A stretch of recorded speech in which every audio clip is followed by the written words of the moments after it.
I used to think my world was a fairy tale, a grand, glittering party that would never end. I was Davina, the pampered daughter of the wealthiest couple in the city, and my life was a whirlwind of dazzling galas, bespoke gowns, and whispered admiration. My parents, beautiful and elegant, gave me everything a child could ever want, a golden cage lined with silken promises. I never bothered to ask where these endless gifts came from. Why would I? I was their child, their perfect little star, and their adoration was my entire universe. That night, on the balcony overlooking our latest party, my father handed me a small, gleaming locket. My mother smiled, her eyes crinkling at the corners as they both embraced me. It was a perfect moment, a portrait of a perfect family. I had no idea it was a lie, a beautiful tapestry woven to hide a brutal truth. I adored them so much that I was blind to who they really were. The crackle that shattered the silence was not a cheerful one from a fireplace. It was the sound of a blaze engulfing the house, followed by the panicked screams of the guests. My parents, the picture-perfect couple, were no longer the hosts of a party but something far more sinister. They stood amidst the chaos, holding pistols, their expressions cold and determined. My parents had enemies. Or maybe, they were someone else's enemies. "Bremerton, get her out of here!" My father shouted, his voice hard and unfamiliar. A tall, stern woman with a dark bun and a stern expression scooped me up. I cried, a terrified child clinging to the last remnants of my innocent world. "My parents," I whimpered. The woman, Bremerton, held me tight, her grip firm and unwavering. She looked at me, her gaze piercing through my tears. "We must make you strong, Davina." Stronger than they were. My 8-year-old mind couldn't grasp her words. "Strong like you?" I asked, my voice barely a whisper. Her face softened for a fleeting moment. "I am strong in order to protect the children under my care," she said. "And I can teach you how to protect other children. To protect others like me." In that moment, a fire of resolve ignited within me. My parents had left me behind, a casualty of a war one never knew existed.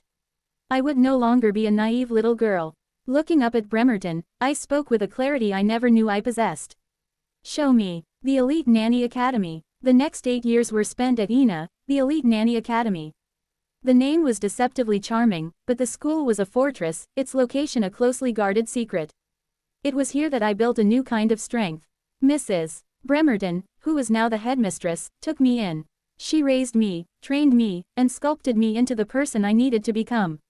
The curriculum was a brutal mix of traditional and anything but traditional subjects. We learned early childhood development and psychology to understand the minds of our future wards. We mastered first aid, our hands trained to respond to any emergency. The most unexpected lessons, however, were in defensive combat, where we learned to protect a child in a high-threat environment. Advanced driving became a necessity, as did mastering physical and cybersecurity.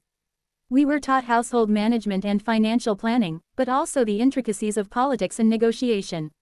We were trained to be more than just nannies, we were guardians, spies, and protectors. Now, at 16, I was ready for my first assignment. I stood before Headmistress Bremerton, my posture straight, my resolve as steady as a stone. This was the moment I had trained for, the culmination of years of sweat, tears, and a burning need for purpose. "You've been offered an assignment, Davina," she said, her voice a low hum. "Finally," I replied, my heart pounding. "I'm ready." But Headmistress Bremerton's expression was unreadable. "This offer, I would not have chosen it for you." I was confused. "Oh, then why?" "You were hand-selected," she explained. "By the client. His name is Gabriel Angelini." The name hit me like a physical blow. Angelini, as in the notorious Angelini Mafia, a name I had only ever seen in headlines and whispered warnings. The world my parents had tried so hard to hide from me was now knocking on my door, offering me a job. Headmistress Bremerton held out a file, her hand trembling. "Don't take it, Davina. I am bound to convey the offer, but I urge you to refuse. Refuse your first assignment after all you've done for me." I looked at the file, then back at the woman who had become my surrogate mother. She had protected me, trained me, and now she was trying to save me from a past I had sworn to confront. But the anger and the pain of that night still simmered beneath the surface. I remembered the burning house, the cries of my parents, and the feeling of being left behind. I had always thought I would never get the answers I craved. But now, "I'll take the assignment," I said, my voice firm. Headmistress Bremerton's eyes widened with a mix of fear and disappointment. "Are you taking it for the right reasons?"